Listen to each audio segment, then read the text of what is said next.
Good evening mga idol, ano? At nandito tayo ngayon sa ating pwesto, Mang Doc's Fried Chicken First Branch. Sarap na binabalik-balikan. And kung ganito lang sana ngayon, no, mga idol, araw-araw. Lagi tayo nauubusan ng ating paninda. At iikot tayo sa kabila dahil maga pa naman. Yan. So ang oras ngayon ay 9 PM. Yan mga idol. So paubos na rin tayo. Nagpahabol tayo na niluluto doon. Ayun. At dalawa yung pinahabol natin, no? So nauubusan tayo ng luto mga idol, no? Dahil ngayon ay araw ng Thursday, malakas pa rin ang ating bentahan. Ngayon dito sa ating pwesto, Mang Doc's Fried Chicken, no? So ito ay try natin na mag-video dual cam, no? Sa ating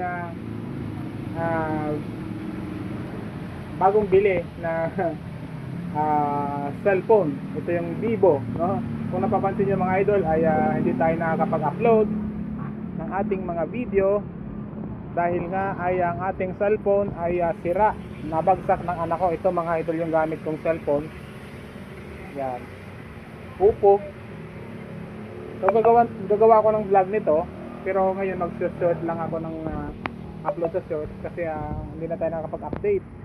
So gagawin natin tong 3 minutes para ma-update natin yung ating mga idol dyan na masubaybay dito sa ating Mang Doc's Fried Chicken, no? Sa ating munting negosyo, first and second branch. So ito ay sabi ko nga kanina, pasensya na kayo dahil busy tayo, nagluluto pa ako. And update lang to sa ating channel, no? Sana ay tuloy-tuloy na tayo nitong mag-upload mga idol dahil may bago na tayong cellphone. Ito yung nabili natin. Ay hindi man siya ganun kaganda, pero ano lang to, Y29 Vivo, no? Bagong labas to ng Vivo. So nagustuhan ko siya at saka may dual ano siya, camera.